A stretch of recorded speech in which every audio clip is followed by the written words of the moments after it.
Police detective Felix Detweiler finally tracks down a notorious serial killer known as Frost. Frost makes no attempt to hide the fact that he has murdered 24 people and surrenders without resistance. 2 years later, he is transferred to a psychiatric hospital where the only female doctor on staff, Dr. Sarah Day, begins treating him. Frost calmly tells her that he is the devil in the flesh, and that his ultimate goal is to make her believe. There's an old saying that the devil's greatest trick was convincing humanity that he didn't exist. But in the supernatural thriller Mr. Frost, the devil wants exactly the opposite. His mission is to remind people that absolute evil exists right beside them, something no scientist or psychiatrist can explain, something that lies beyond the limits of reason itself. What would the devil and a psychiatrist talk about? It's a fascinating premise and one full of possibilities. Unfortunately, French writer-director Philippe Setbon never quite figures out what to do with it. Jeff Goldblum's Mr. Frost is an elegant, ironic gentleman with aristocratic manners, equal parts charming and unsettling, and he lays his cards on the table almost immediately. He wants Sarah to kill him, because there's no greater nightmare for a psychiatrist than murdering one of her own patients. Sarah refuses to believe Frost is truly demonic, but the deeper she becomes involved with him, the more bizarre and terrifying events begin to unfold around them.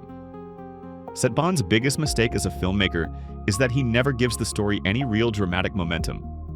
The plot quickly places all the pieces on the board and settles into an omen-like groove that it never escapes. People and animals inexplicably lose their minds, one strange death follows another, and the audience simply waits for Sarah to accept what has been obvious to us since the opening scenes. A weak mystery isn't necessarily fatal, but the film offers nothing to compensate for it. Neither genuine suspense nor the oppressive atmosphere that so many supernatural horror films rely upon. Even so, Mr. Frost has one undeniable attraction: Jeff Goldblum himself, especially considering that Malcolm McDowell, Sean Connery, and Michael Caine were all reportedly considered for the role. Goldblum is a remarkably distinctive actor with an unmistakable screen presence, and watching him play the devil is an odd experience. On one hand, he's endlessly compelling to watch. On the other, it's surprisingly difficult to believe that you're looking at the embodiment of absolute evil, which further undermines the film's already fragile suspense.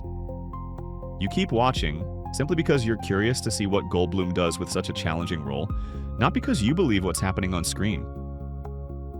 Neither the deliberately European-style visual symbolism nor the editing by Ray Lovejoy, whose resume already included 2001, A Space Odyssey, The Shining, Aliens, and Tim Burton's Batman can solve that problem. This is a film that mistakes vagueness for profundity and emptiness for depth.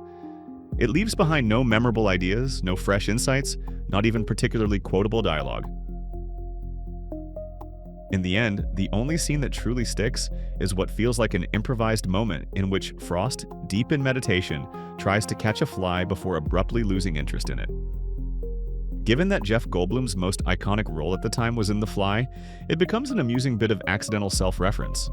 The one moment when Mr. Frost unintentionally becomes more interesting than its own central idea.